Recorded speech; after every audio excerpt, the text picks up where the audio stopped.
Look, I need to be completely honest with you right from the start.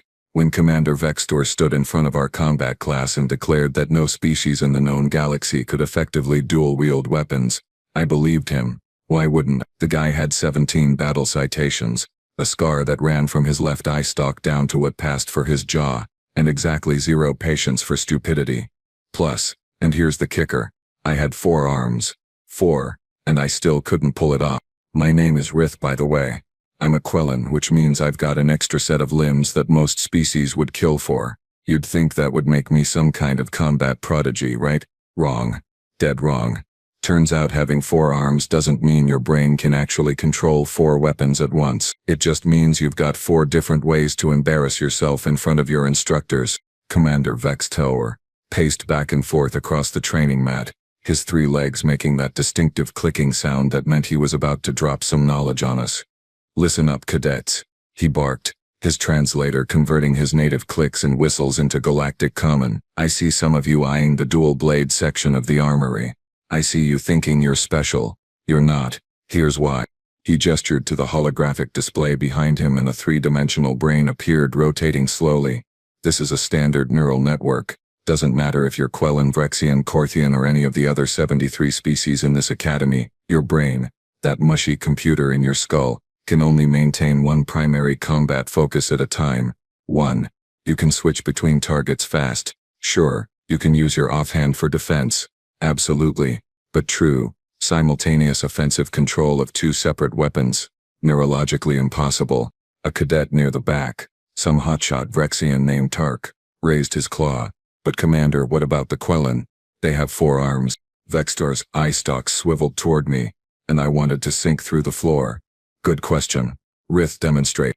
Oh, fantastic. I stood up and walked to the weapons rack, grabbing 2 training blades. They were lighter than real swords, made of some kind of energy-dampening alloy that would bruise but not kill.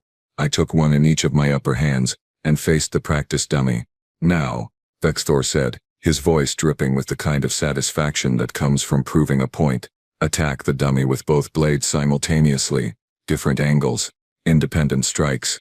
I tried. I really did. My right blade went high while my left went low, but they didn't move together. One would start, then the other would follow a split second behind. It looked less like coordinated combat, and more like I was having some kind of seizure. The class tried not to laugh. They failed. See? Vextor gestured at my pathetic display. 4 arms, and he still can't do it. The neural pathways don't support it. You end up either alternating attacks, which is just slower than using one weapon well, or you compromise both strikes trying to split your focus. It's not a training issue, it's biology. Accept it and move on. I slumped back to my seat, my secondary arms crossed in frustration while my primary arms hung at my sides. Tark patted me on the back with one of his claws. Could have been worse, he whispered. How? I muttered. You could have dropped both swords. Yeah, real comforting, Tark. Thanks for that. But here's the thing about universal laws. Sometimes, and I mean very rarely, you meet someone who didn't get the memo, someone who looks at your carefully compiled neurological research, your battle-tested combat doctrine, and your absolute certainty about what's possible, and just sort of shrugs, someone who makes you question everything you thought you knew about biology, physics, and the fundamental nature of reality itself. That someone showed up 3 days later. Her name was Kira Osei, and she was human. The first time I saw Kira, I thought someone had made a mistake. She was tiny. I mean, I'm not exactly a giant myself, standing at about 5 feet in my species standard measurement, but she barely came up to my shoulder. She had dark skin, darker than any pigmentation I'd seen before, and her hair was pulled back into these intricate rows that my translator unhelpfully labeled as braids. Her eyes were brown, bright with something that I would later recognize as barely suppressed amusement at, well, everything. She walked into the cadet commons carrying a single duffel bag, wearing the standard issue academy jumpsuit that somehow looked 2 sizes too big on her frame. Every conversation in the room stopped. Not because she was impressive, because she looked like someone had sent a juvenile to a military academy by accident. That's the human? Krovan rumbled from his seat at the corner table. Krovan was a Sarvith, which meant he was roughly the size of a small cargo transport and had scales thick enough to stop most small arms fire. He was also the Academy's reigning combat champion and, let's be honest, kind of a jerk about it. They sent us a child? Kira's eyes flicked to him and one corner of her mouth twitched up. They sent you a mirror, she said pleasantly. Because you're acting like you've never seen your own face before. The commons erupted in a mixture of gasps, clicks, and what I'm pretty sure was Rexian laughter. Nobody talked to Krovan like that. Nobody. Krovan's crest flared, turning that aggressive shade of red that meant someone was about to have a very bad day. But before he could stand, Kira had already turned away, completely unbothered, and was asking the quartermaster where her bunk assignment was. I like her, Tark whispered to me. She's going to get crushed, I replied. Krovan doesn't forget, maybe. But did you see his face? Totally worth it. Over the next few days I watched Kira settle into academy life with the kind of casual confidence that should have been impossible for someone her size. She aced the tactical assessments. She ran the physical course in times that had our instructors checking their chronometers for malfunctions. She sat through the xenobiology lectures asking questions that made our professors pause and reconsider their answers. But it was in the combat theory classes that things got interesting. Whenever Vex Telvor talked about weapon selection, about finding your optimal combat style, Kira would lean forward, her eyes tracking every movement on the training displays. She paid particular attention whenever dual wielding came up, which it did, repeatedly, always followed by Vex Telvor's lecture about neural impossibility. She's going to try it, I told Tark one evening. Try what? Dual wielding. Look at how she watches those segments. She's planning something. Tark's antenna twitched, which was his species' equivalent of a skeptical eyebrow raise. Nobody's that stupid. Humans might be. That's racist. Is it racist if I'm genuinely concerned she's going to hurt herself? We didn't have to wait long to find out. Weapon selection day came at the end of our second week, and the entire class assembled in the main armory. The room was enormous, with weapons from every member species of the Galactic Coalition hanging on walls, resting in cases and displayed on rotating platforms. There were plasma rifles, kinetic accelerators, molecular disruption fields, and enough edged weapons to make a museum curator weep with joy. Vexter stood at the entrance, his posture radiating the kind of grim satisfaction that suggested he actually enjoyed this part of training. Today you choose your primary weapon, he announced. This choice will define your combat role for the rest of your career. Choose wisely, choose based on your species' natural advantages, and for the love of the first makers, choose something you can actually use. One by one cadets approached the weapon racks. Tark selected a Rexian shock staff, which made sense given his species' natural electrical resistance. A Peluvian cadet named Mira chose a long-range plasma carbine, playing to her species' exceptional eyesight. Krovan predictably grabbed the biggest, nastiest-looking war axe in the entire armory, the kind of weapon that was less about technique and more about expressing your feelings through blunt force trauma. I went with dual plasma pistols.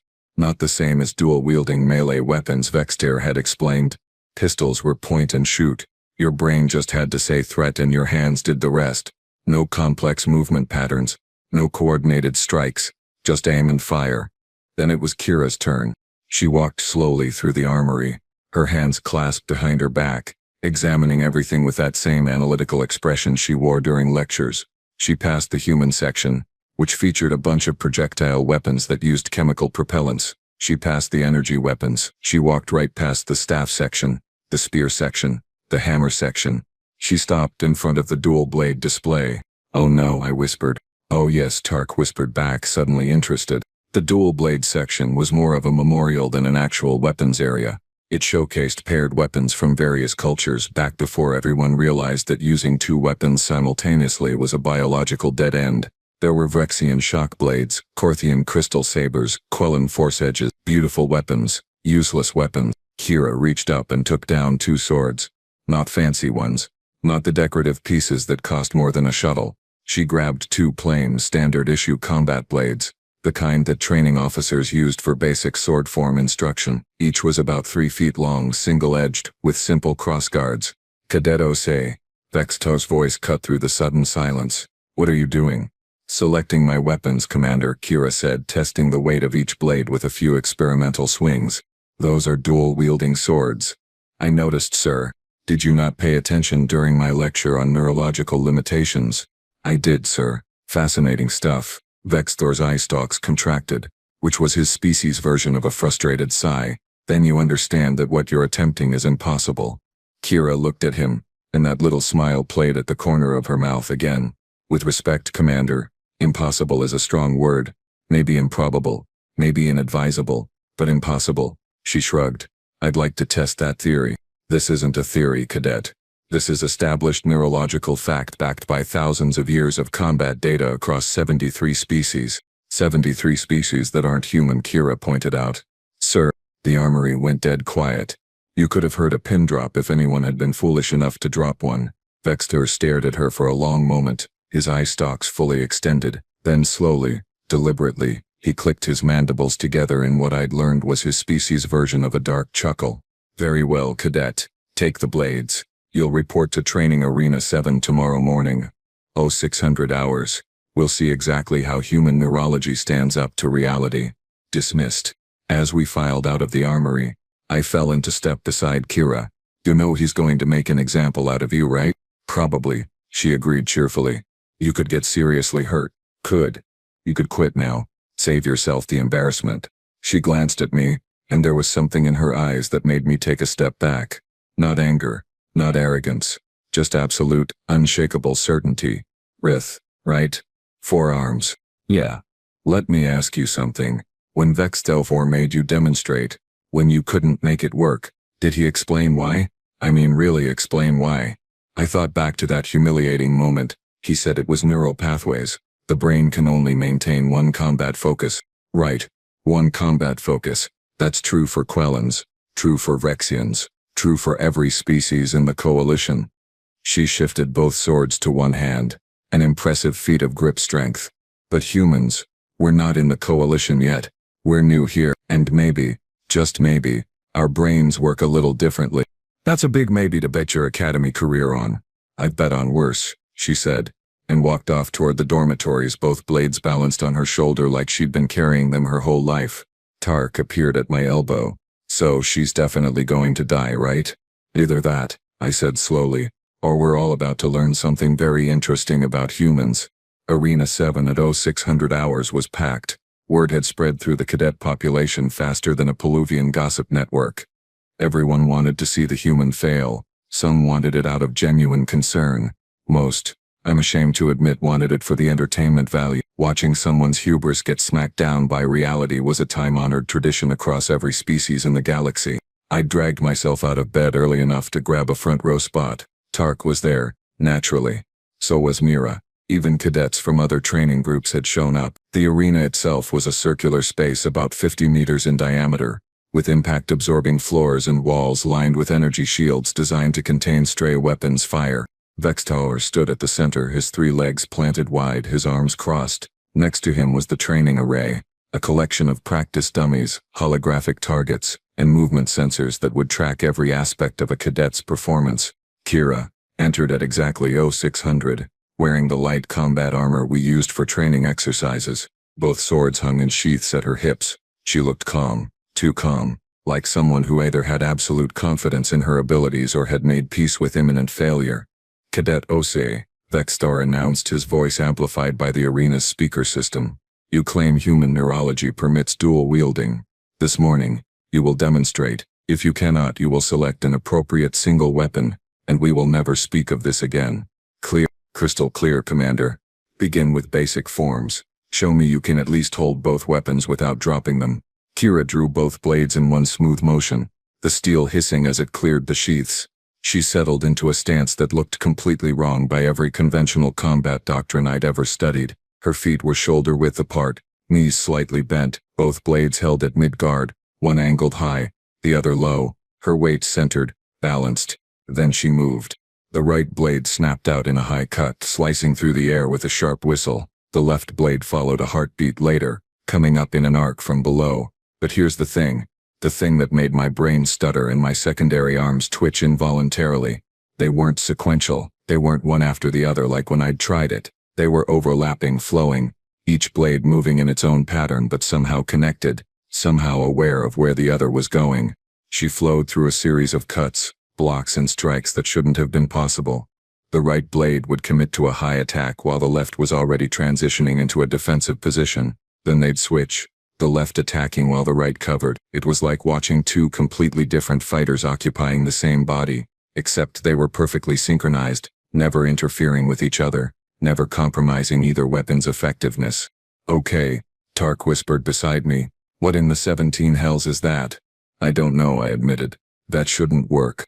Vexstar said nothing, but his eye stalks had extended to their full length, which meant he was paying very close attention. He tapped a control pad, and the practice dummies activated, beginning their standard movement patterns. Kira engaged immediately. The first dummy swung a padded club at her head. Her right blade deflected it high while her left blade struck at the dummy's midsection. The second dummy attacked from behind. She spun, both blades moving in independent arcs, one blocking, one striking. The third dummy tried a low sweep.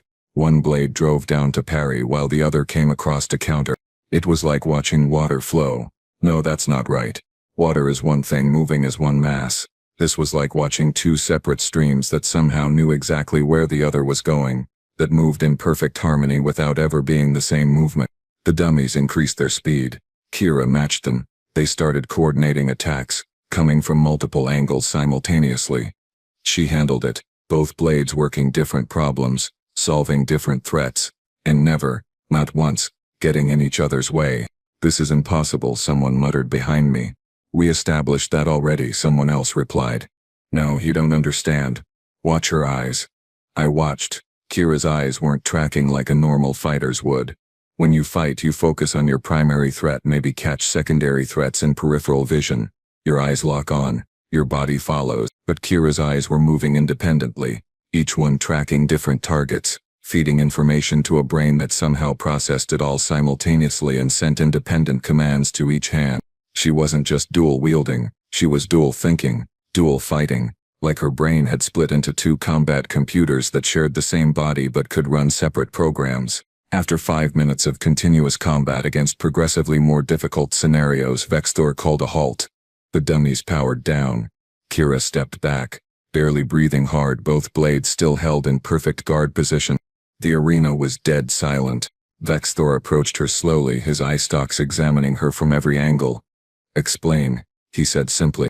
Human brain structure, Commander, Kira replied, sheathing her blades. We have two hemispheres, left and right, connected by a bundle of neural fibers called the corpus callosum.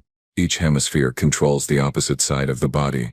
Most tasks require coordination between both hemispheres. Sure, but humans can train each hemisphere to operate semi-independently. Piano players do it. Drummers do it. We've been doing it for thousands of years. Dual wielding is just an extension of that ability. That, Vexstar said slowly, is the most ridiculous thing I've ever heard. He paused. It also appears to be completely true. Well, this is going to require significant revision to our combat doctrine. The arena erupted. Some cadets were cheering. Others were arguing about what they'd just seen. Tark was laughing, a high-pitched chittering sound. Mira had her face in her hands, and Krovan, sitting in the back row, his crest flared full red, looked like someone had just told him everything he believed about the universe was wrong, which, I suppose, someone had. For the next 3 days, Kira was the talk of the academy. Everywhere she went, cadets would stop and stare. Some asked for demonstrations. Others wanted to know if they could learn it too. Spoiler alert, they could. Vexstar tried training 6 different species in dual-wielding techniques after Kira's demonstration. Every single one failed.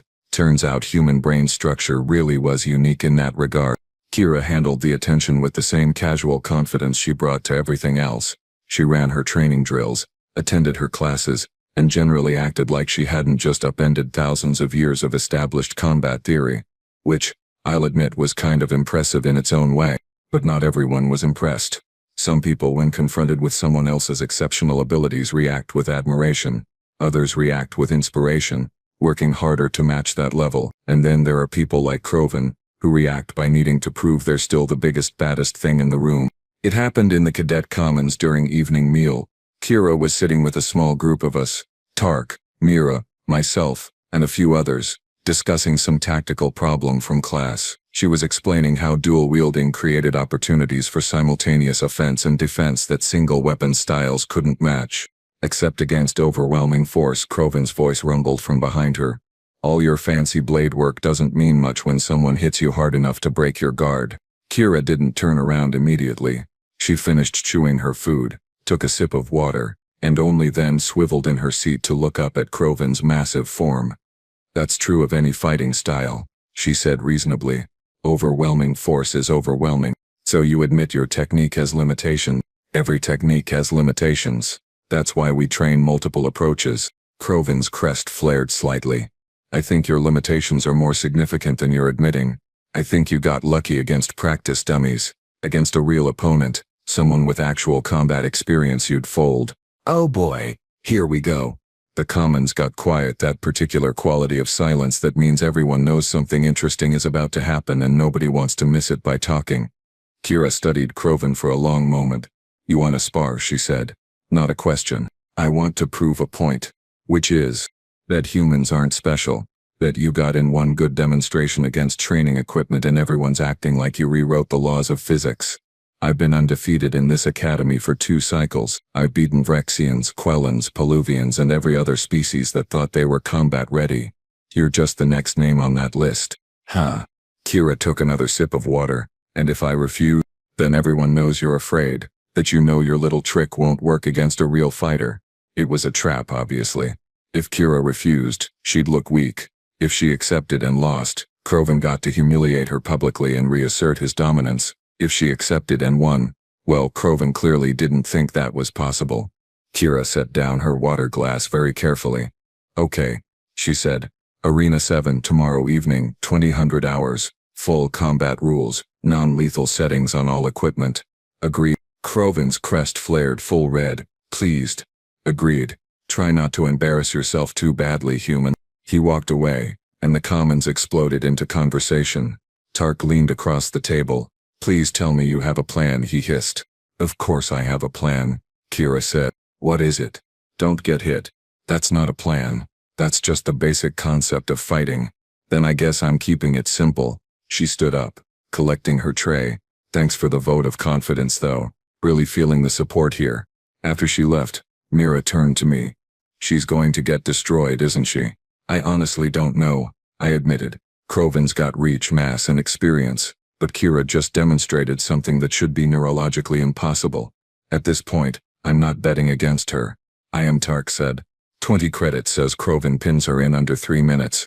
I'll take that bet, I said, before I could think better of it. The next day dragged by with the urgency of a glacial formation. Classes felt twice as long. Training drills seemed designed specifically to waste time. Everyone was waiting for 2000 hours, waiting to see if the human's impossible technique would hold up against someone who'd built an entire reputation on being unstoppable.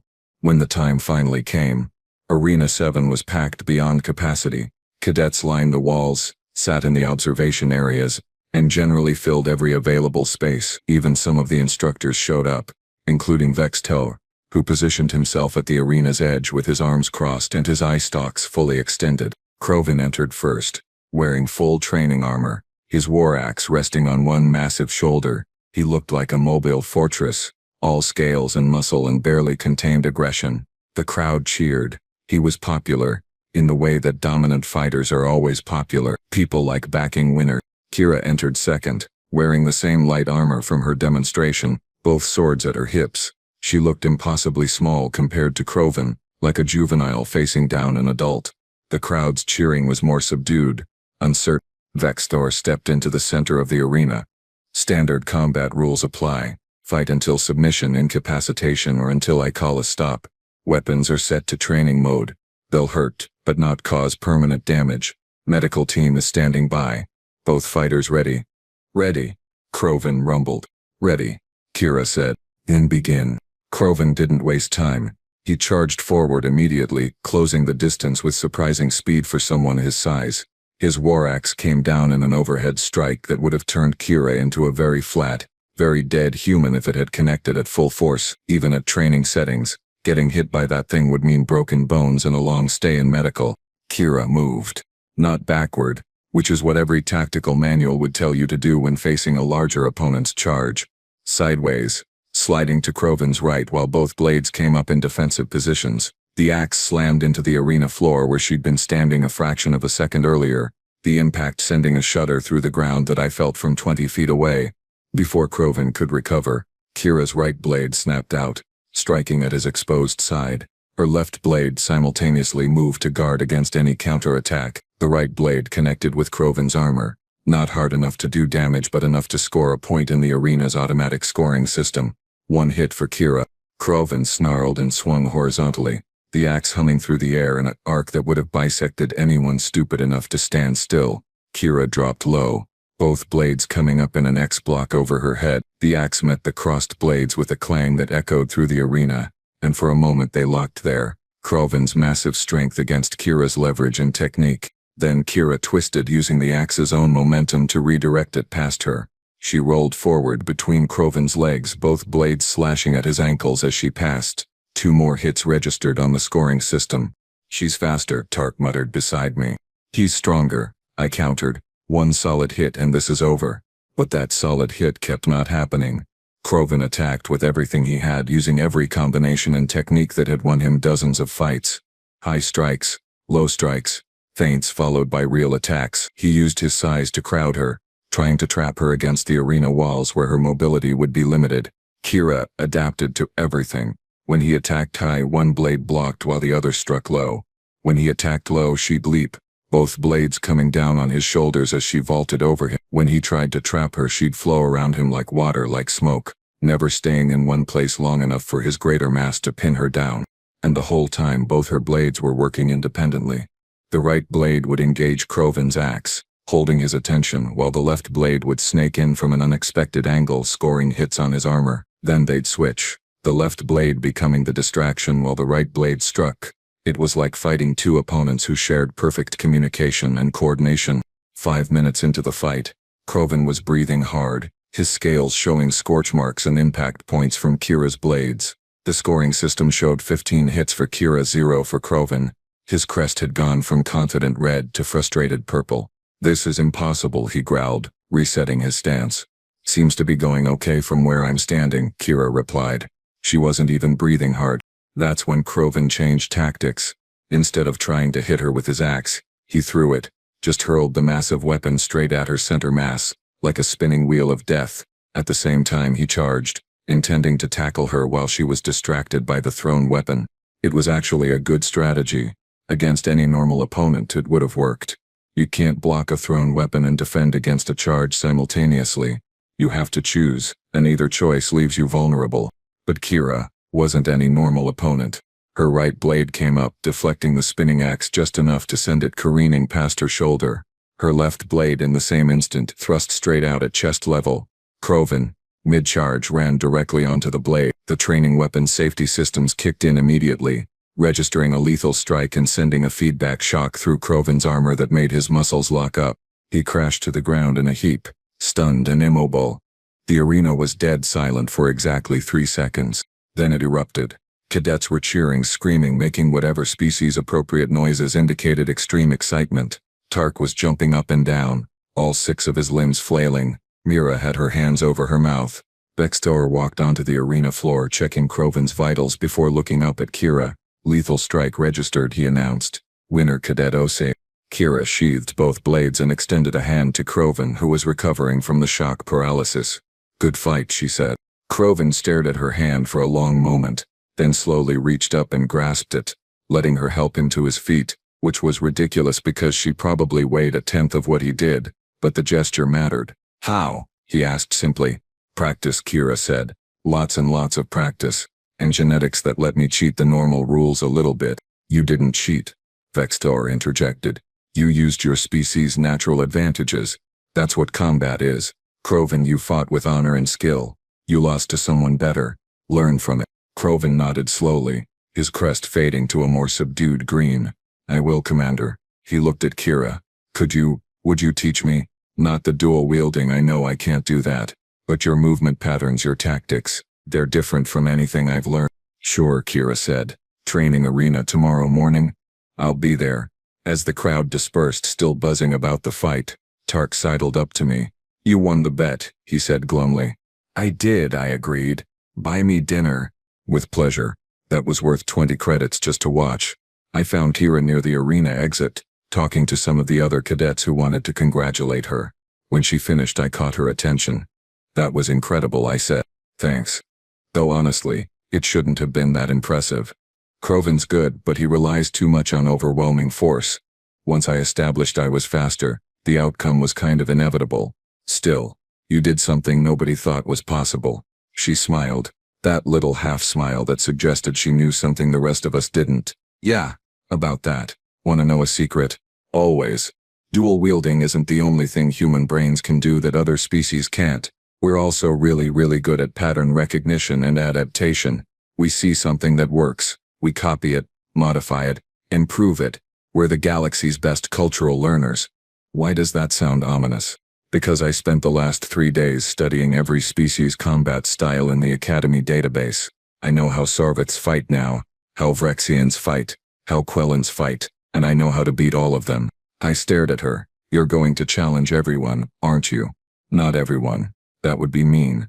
But I'm definitely going to keep demonstrating that humans have a few tricks you might not expect. She walked off toward the dormitories, both swords swaying at her hips, leaving me standing there trying to process what I'd just heard.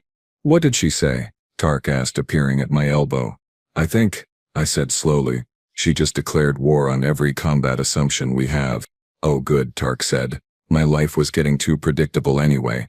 The next morning, Commander Vextor called an emergency assembly of all combat instructors and senior cadets. This included me, by virtue of being one of the top-ranked students in tactical analysis, which was apparently more important than I thought because suddenly I was sitting in a conference room with people who had actual combat experience and real authority.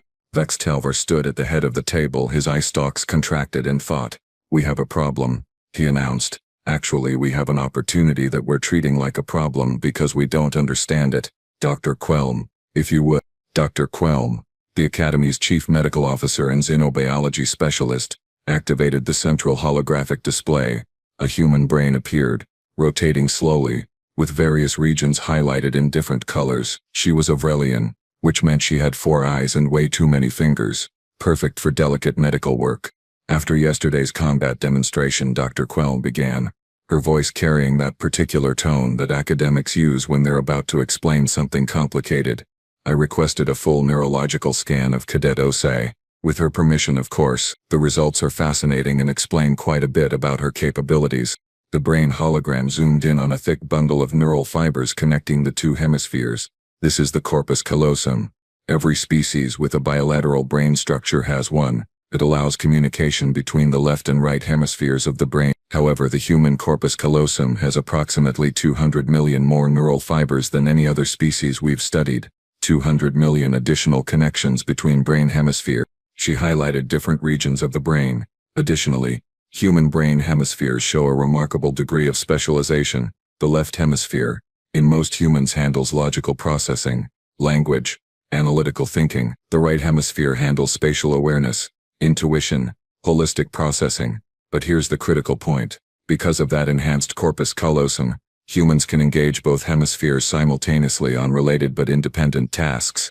Like controlling 2 weapons at once, one of the instructors said. Exactly. When Cadet Osei dual wields, her left brain hemisphere is controlling her right arm and processing one combat problem, while her right brain hemisphere controls her left arm and processes a different combat problem. The enhanced neural connection allows real-time coordination without requiring the hemispheres to merge into a single focus. It's parallel processing in a biological system. Vexter leaned forward. Why haven't we seen this in humans before? They've been in the galaxy for 20 cycles now? Because most humans don't train for it, Dr. Quelm explained. This ability requires specific developmental training, usually starting in childhood. Humans who play certain musical instruments develop enhanced cross-hemisphere communication. Those who practice certain martial arts traditions develop it for combat. But it's not automatic. It's a potential that must be actively cultivated. She pulled up another display, this one showing comparative evolutionary data as to why humans developed this capability. The leading theory relates to their evolutionary history. Humans evolved as persistence hunters and complex tool users on a planet with significant environmental variation. They needed to track prey while simultaneously watching for predators. They needed to use tools with both hands independently, using one hand to stabilize while the other manipulated. Over millions of years, their brains evolved enhanced bilateral coordination to support these activities. So they can all do this? Another instructor asked. Every human? Potentially, yes. With training, though individual variation applies as with any biological trait. Some humans will be naturally better at it than others. but the fundamental neural architecture is present in all of them. The room fell silent as everyone processed this information. Finally, Vex Telvor spoke. This changes our entire approach to human combat training. We've been trying to teach them single weapon styles because that's what works for every other species. We've been trying to fit them into existing frameworks, when we should have been developing frameworks specific to their capabilities. Dr. Quelm finished. Yes, that's my recommendation. One of the senior combat instructors, a grizzled Peluvian named Vask, cleared his throat. With respect, we're focusing on the combat applications. But if humans can do parallel processing with their brains, what else can they do? What other applications does this have? Dr. Quelm's 4 eyes lit up with academic enthusiasm. Oh, excellent question. Theoretically, quite a lot. Simultaneous analysis of multiple data streams, operating complex machinery that requires independent control of multiple systems, certain types of mathematical problem solving, strategic planning that requires tracking multiple simultaneous scenarios. The applications are extensive, and possibly troubling, Vask added. If humans can think along multiple tracks simultaneously, they have a significant cognitive advantage in any competitive field, or collaborative field, I interjected, then immediately regretted speaking up in front of all these senior officers, but Vex Telvor gestured for me to continue. I mean, if they can process multiple perspectives simultaneously, they might be better at integrating different viewpoints, understanding complex systems, mediating disputes. It's not just a combat advantage. The cadet makes a good point, Dr. Quelm said. Human cognitive architecture is optimized for complexity and adaptation. They're what we call cultural learners. They learn from each other rapidly and build on previous knowledge. Combined with their parallel processing capabilities, they have significant potential across numerous fields. Vexthor drummed his manipulators on the table, a rhythmic clicking that indicated deep thought. So we have a species joining the Galactic Coalition that can do things we thought were neurologically impossible, and we've been training them wrong because we didn't understand their biology. Wonderful. Just wonderful. It gets better, Commander, Dr. Quelm said, and her tone suggested it absolutely did not get better. Humans also have exceptional pattern recognition, high adaptability to new environments, remarkable endurance relative to their size, and what their psychologists call stubborn optimism, which translates to an unwillingness to accept defeat even in objectively hopeless situations. That last one isn't a biological trait, Vask pointed out. No, but it's a cultural universal among humans that appears to have some genetic basis in their neurochemistry. They produce higher levels of certain neurotransmitters associated with persistence and risk-taking than most species. So they're stubborn, adaptable, pattern-recognizing parallel processors who don't know when to quit, Vexter summarized. And we invited them to join the coalition. We did, Dr. Quelm confirmed. Are there any other surprises we should know about? Well, there's their throwing capability, their ability to sweat for thermal regulation, their binocular vision with exceptional depth perception, their opposable thumbs. That was rhetorical, Doctor. Oh, yes, sorry. Vextor stood, his 3 legs adjusting his posture to full command mode. All right, new directive. All combat instructors will review their human cadet training programs and adjust for species-specific capabilities. Quelm, you'll prepare a full briefing on human neurology for distribution to all relevant departments. And someone tell Cadet Osei that she's going to be demonstrating techniques to a lot more people very soon. She'll love that, I muttered. You think so, Cadet Rith? Sir, she just beat the Academy's combat champion using a technique everyone said was impossible. She's already planning what other impossible things to try next. Yeah, I think she'll love it. Vexed Thor's eye stalks swiveled toward me. You seem to know Cadet Osei fairly well. We talk, sir. Good. You're now officially her liaison to the Combat Instruction Department. Help her design training programs, document her techniques, and try to keep her from accidentally revolutionizing anything else this week. I'd like at least a few days to process the current revolution. I'll, do my best, sir. Dismissed. As we filed out of the conference room, I found myself walking next to Dr. Quelm. So, I said carefully, hypothetically speaking, if a human decided to learn every combat style in the Academy database and figure out how to counter all of them, would that be biologically possible? Dr. Quelm gave me a look with all 4 eyes. Cadet. At this point, I'm not ruling anything out when it comes to human capabilities. Yeah, I said, that's what I was afraid of. 3 months later, the Galactic Combat Academy looked very different. Well, physically it looked the same, but the culture had shifted in ways both obvious and subtle. The biggest change was in Arena 7, which had effectively become the Human Combat Techniques Laboratory. Kira taught classes now official ones approved by Vextor and the Academy Board. Not dual-wielding classes. Those were still limited to humans and the occasional species that wanted to understand the theory. No, she taught adaptation, pattern recognition, and what she called thinking sideways, which translated to approaching combat problems from unexpected angles. Her classes were packed. Turns out watching someone consistently demonstrate that established wisdom might be wrong makes people want to learn how to question established wisdom themselves.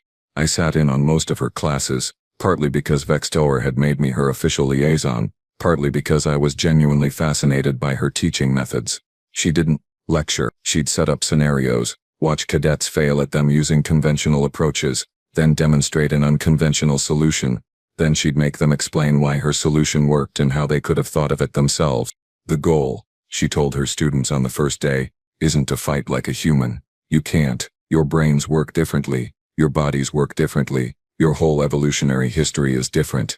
The goal is to stop assuming there's only one right way to solve a problem. Combat is creative. The person who can think of more solutions has more tools to work with. It was working. Cadet combat scores across all species were improving.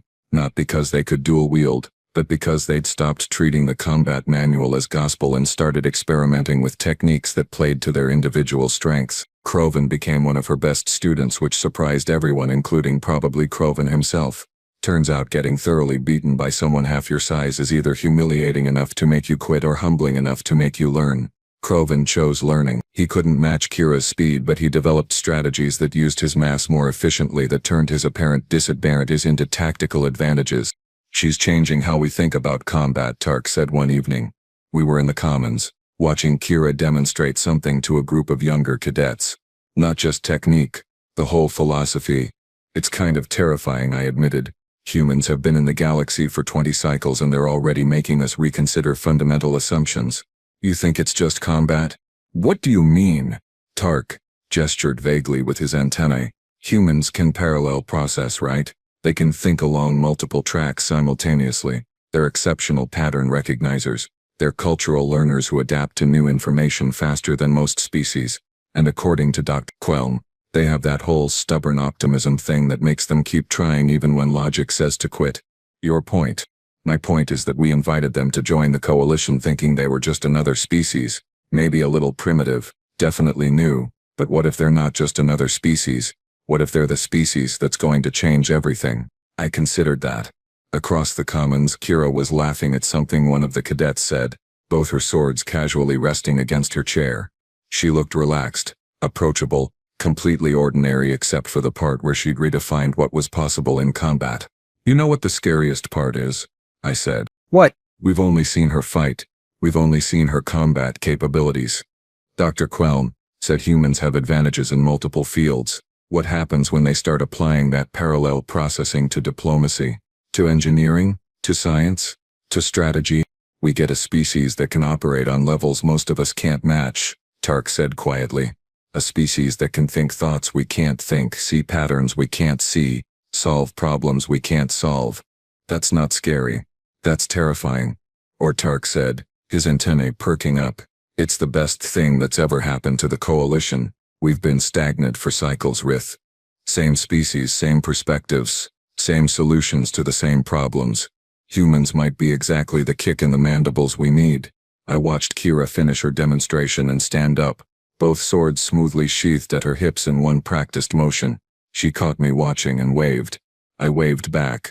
You're probably right, I told Tark, but I reserve the right to be nervous about it. Fair enough. Wanna grab dinner? Sure, but we're sitting with Kira. I want to ask her about that technique she was showing earlier. The one where she used both blades to redirect an attack back at the attacker? Yeah. I keep thinking there's a way to adapt that for pistols. Not the blade work, obviously, but the principle of using two independent angles to create a tactical trap. Tark's antennae drooped slightly. You're doing it too. Doing what? Thinking like her. Questioning assumptions. Looking for unconventional solutions. Is that bad? No, Tark said slowly, but it proves my point. She's been here 3 months, and she's already changed how we think. What happens after 3 years? 3 decades? I didn't have an answer to that. None of us did. The humans were here, they were part of the coalition now, and they brought capabilities and perspectives that were going to change everything, whether we were ready for it or not. As we walked toward Kira's table, I thought about Vextover's initial lecture. No species can dual wield, he'd said with absolute certainty. It's neurologically impossible. Except it wasn't. It was only impossible for species that weren't human. I wondered how many other impossible things humans were going to prove possible. How many other absolute certainties they were going to casually demolish with a shrug and that little half-smile that suggested they'd known all along that the universe was bigger and stranger than any of us imagined. "Hey," Kira said as we sat down. "You two look serious. What's up?" "Just wondering," I said. "What other impossible things you're planning to demonstrate?" She laughed. "Who says I'm planning anything?" "You've got that look," Tark said. "The one you get when you're 3 steps ahead of everyone else." "I have no idea what you're talking about," Kira said innocently. Then she grinned. "But hypothetically, if I were planning something, it might involve demonstrating that humans can also process multiple combat styles simultaneously, like using dual-wielding techniques from one tradition while incorporating footwork from another and tactical theory from a third, all at the same time." "That's not possible," I said automatically. "Neurologically impossible?" she asked, one eyebrow raised. I thought about it for exactly 2 seconds.